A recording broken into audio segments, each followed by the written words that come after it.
There is a money pattern that some families have quietly carried for more than 3,000 years, and it revolves around one number, 7. Once you really see it, you start to understand why some families build wealth that lasts for generations, while others work hard for decades and still finish with almost nothing. People think the difference is luck. They think it is better timing, better contacts, or some secret advantage nobody will admit. But that is only part of the story. There is another layer, a deeper one. A rhythm most people were never taught. And that rhythm changes how money comes in, how it stays, and how it multiplies over time. Let me ask you something real. Have you ever checked your bank account near the end of the month and honestly wondered where everything went? You worked, you showed up, you pushed through tired days and late nights. You gave your energy, your time, sometimes even your peace of mind. And still there was always more month left than money. Maybe you tried budgeting. Maybe you watched all the advice videos. Maybe you followed every rule the experts gave you, and yet something still felt wrong, like there was a hidden leak somewhere in your financial life. Stay with me, because this part matters. It may not be that you failed. It may be that nobody ever taught you the real pattern, not the surface rules, the deeper rules, the rules about cycles, about restraint, about release, and about how money behaves when it moves through a life with wisdom instead of panic. Today I want to give you that pattern in a simple way. 3 sevens, one rhythm, and if you apply it with discipline, it can shift the way you think about money starting this week, not someday, not next year, this week. I once heard about a woman who worked 2 jobs for almost 15 years. She was a nurse during the day and cleaned office buildings several nights a week. She was not lazy. She was not careless. She was not blowing money on foolish things. She was trying, really trying, but every time she managed to save a little, something happened. The car needed repair. A medical bill showed up. The roof leaked. Some new emergency came out of nowhere and pulled the money right back out of her hands. It felt like her savings had legs, like the harder she chased security, the faster it ran from her.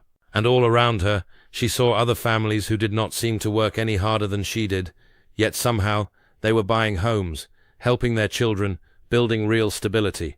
That question started burning in her mind. What do they know that I do not know? Most people never ask that question with enough honesty, and even when they do, they often get shallow answers. People say it is all luck, or privilege, or some hidden deal happening behind the scenes. Yes, those things can matter, but they are not the whole story. The deeper truth is that there are old principles about money that survived empire after empire, exile after exile, collapse after collapse. They were tested under pressure. They were carried through hardship. They are not magic. They are not superstition. They are practical wisdom wrapped in sacred rhythm. And at the center of that rhythm is what I call the 777 rule. It is drawn from Torah thinking, reinforced in Jewish teaching, and lived out by people who understood that wealth is not only about earning more, it is about knowing when to pause, what to release, and how to let money move the right way. And once you see how these 3 sevens work together, the whole picture starts to open up. The first 7 is about work and rest, and it matters far more than most people realize. I remember hearing about an older woman who arrived in a new country with almost nothing, 2 bags, a little money hidden in her coat, no strong language skills, no degree, no big network, no wealthy relatives waiting to help her. Yet within 10 years she owned a small shop.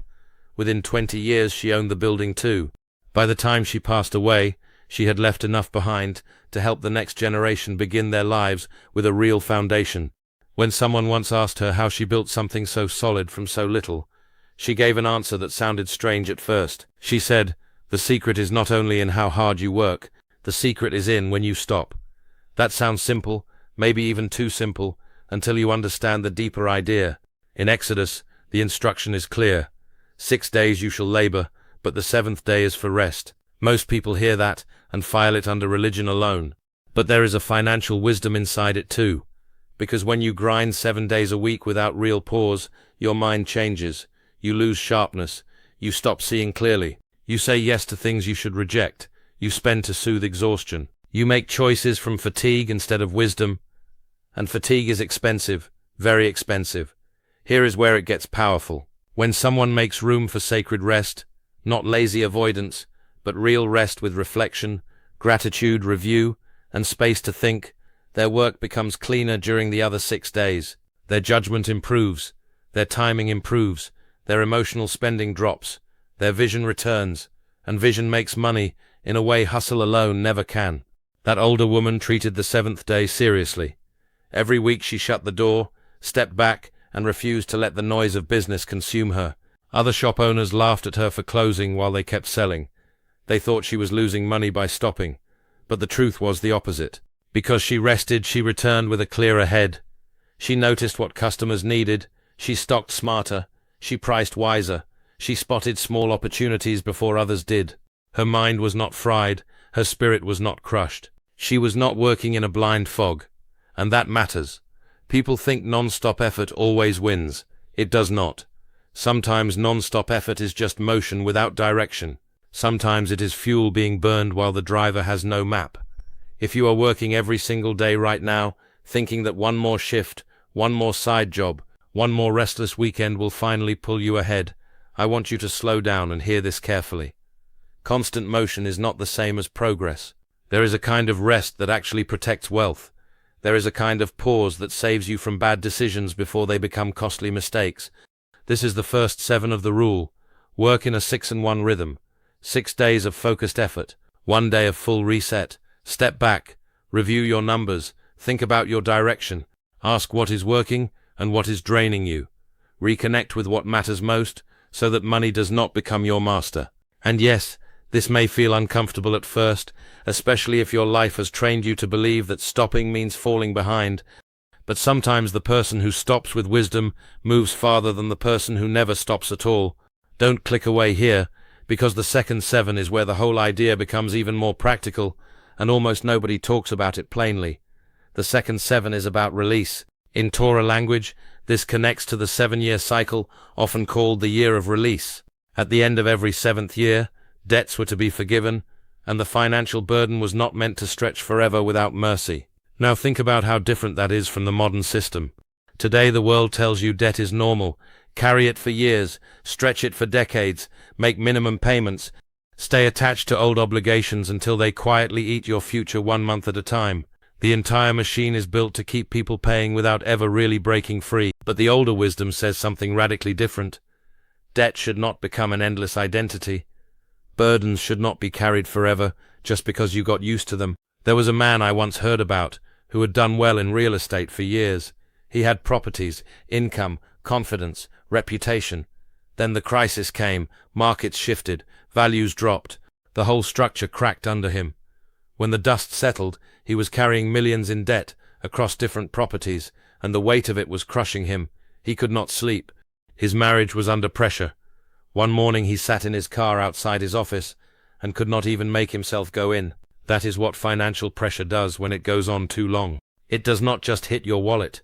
It hits your body, your mind, your relationships, your sense of self. That evening he spoke with a wise spiritual teacher, expecting shame or hard correction.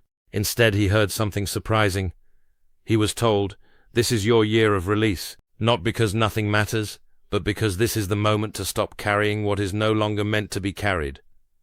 That one sentence changed the way he looked at his whole financial life. He went home and did something most people avoid for years. He wrote down every single financial obligation he had, every payment, every property, every partnership, every commitment, every account, quietly pulling money out of his life. Then he asked one brutal question: if I was starting fresh today, would I enter this again? That question is like a blade. It cuts through pride, it cuts through denial, it cuts through the stories we tell ourselves about why we are still holding on to something that is clearly not working. For him, many of the answers were no. No, he would not keep that property. No, he would not keep that business tie.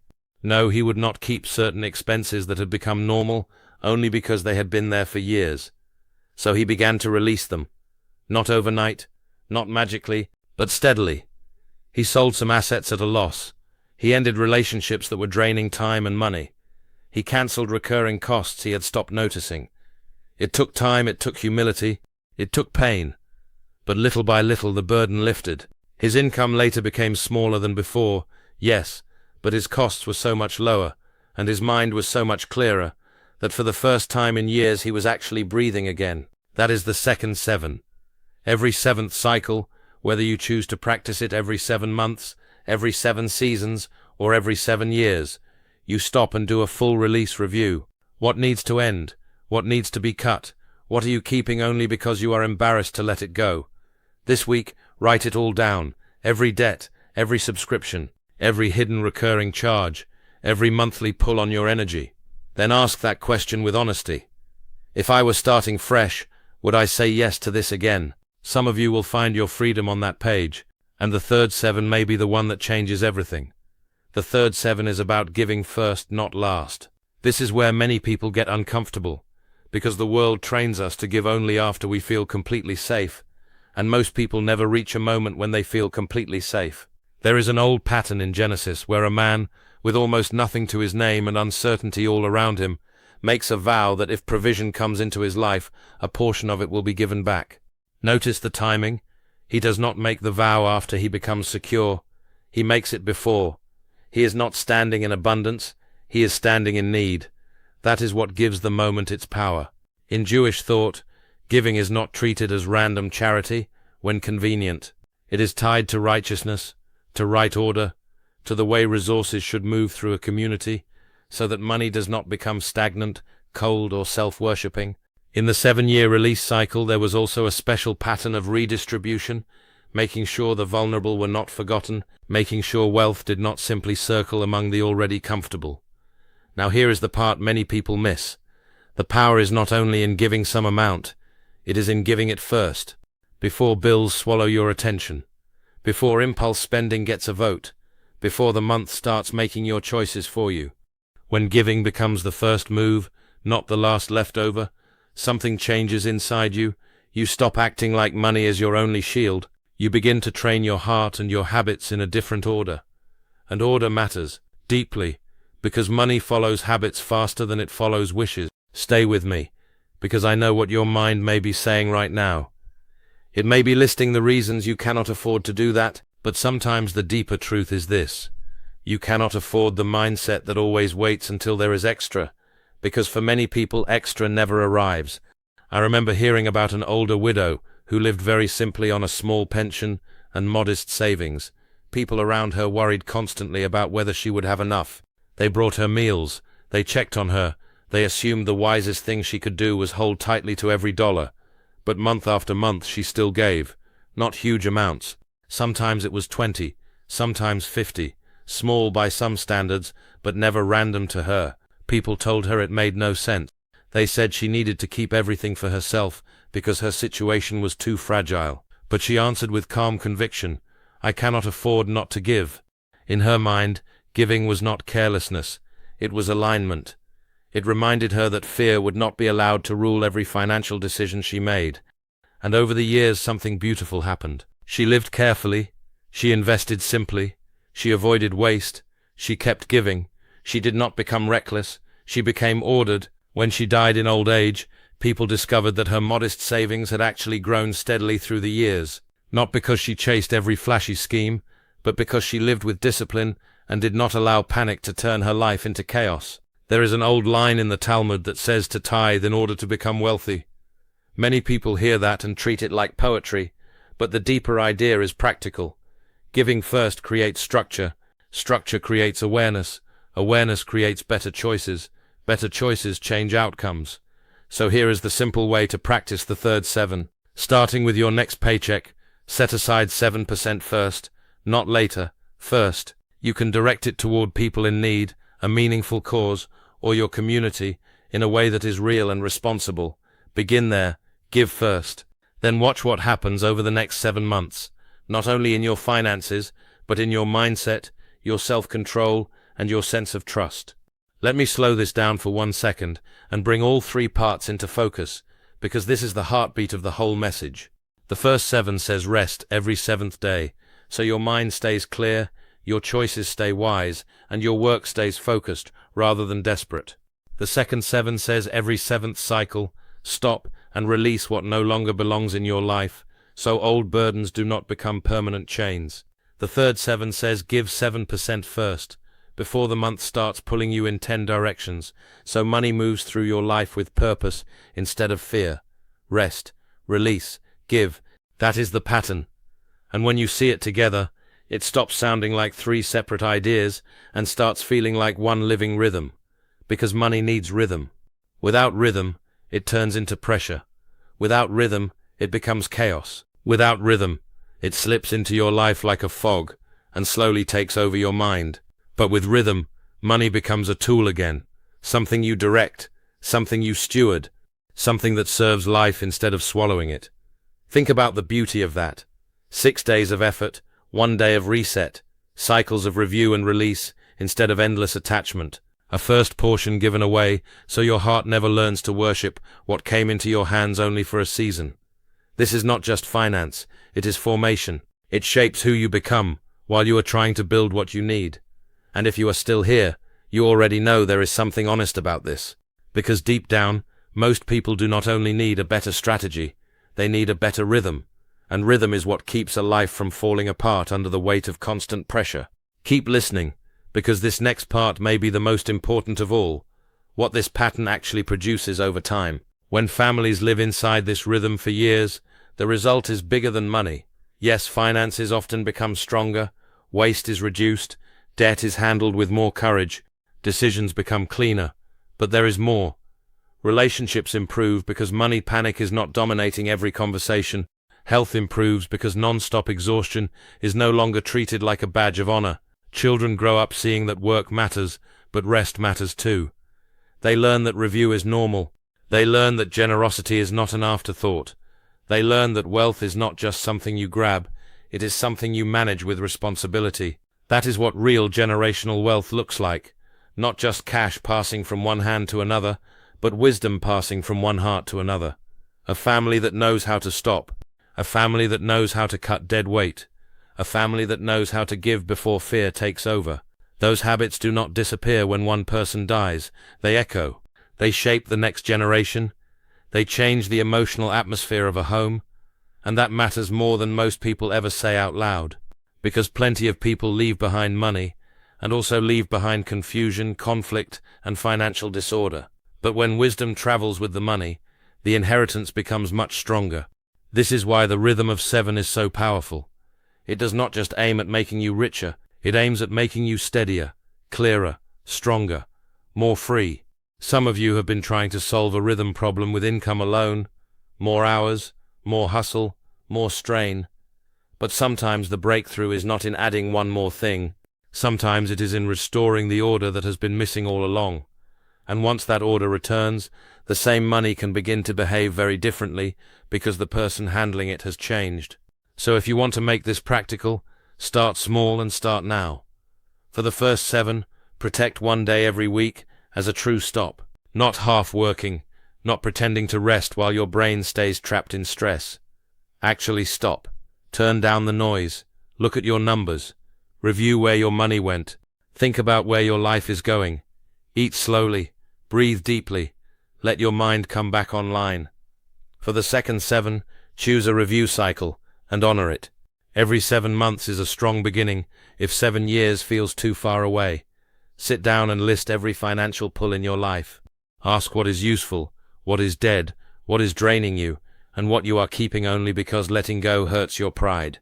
Then begin the release. For the third 7, choose your 7% now, before the next check arrives, so you do not negotiate with fear later. Decide where it will go and move it first. If you do only these 3 things with consistency, your financial life will not be perfect overnight. Let's be honest about that. But it will become clearer. It will become more intentional. And over time, intentional almost always beats impulsive. Discipline almost always beats emotional reaction. Order almost always beats chaos. This is where people usually wait for some dramatic sign before they begin. Do not do that.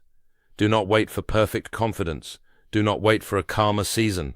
Start while the questions are still there. Start while the numbers still feel tight. Start while you are still becoming the kind of person who can carry greater stability, because the rhythm itself helps build that person. And once that process starts, things that used to feel impossible begin to look manageable, then realistic, then normal. Maybe that is the real secret hidden inside all of this. The rhythm of 7 trains you to stop living only by reaction. Most people are reacting all month long. reacting to bills, reacting to stress, reacting to fear, reacting to impulse, reacting to whatever emergency shows up next. But reaction is not a stable way to build a life. Rhythm is. Rhythm gives shape to time. It gives shape to effort. It gives shape to money. It tells your work when to move and when to stop. It tells your obligations that they do not have the right to live forever just because they once entered your life. It tells your money that it will not be ruled by panic or greed. And when that happens, something starts to change inside you that no bank statement can fully measure. You feel less trapped, less foggy, less scattered, more present, more deliberate, more awake. And from that place, better financial decisions become possible, not because you turned into a different person overnight, but because the rhythm gave your mind and your habits a cleaner path to walk on. That is why this old wisdom endured. It was never only about religion in a narrow sense, and it was never only about money in a shallow sense. It was about how a human being lives in right order under pressure, how a family stays whole in hard times, how a community remembers that resources are tools, not gods. And if this is hitting something deep in you right now, do not ignore that feeling. Sometimes one clear idea lands at exactly the moment a person is ready to build differently. This could be that moment for you, and if it is, take it seriously, not emotionally for one night. Practically, quietly, repeatedly. That is where change begins. So here is the invitation. Choose the rhythm of 7. Choose it on ordinary days, not just inspiring days. Choose it when your month looks messy. Choose it when the pressure is real. Choose it when your old habits try to pull you back into non-stop work, endless obligations, and fear-based spending. Rest every 7th day. Release what no longer belongs in every 7th cycle. Give your 7% first, then keep going. Let time do its work. Let consistency do what intensity alone never could. Some people will hear this and dismiss it because it sounds too simple. But simple does not mean weak. Water is simple. Breath is simple. Sleep is simple. And still, a life breaks down quickly without them. Rhythm is like that. Quiet, unflashy, easy to overlook, yet powerful enough to reshape a future when practiced with patience.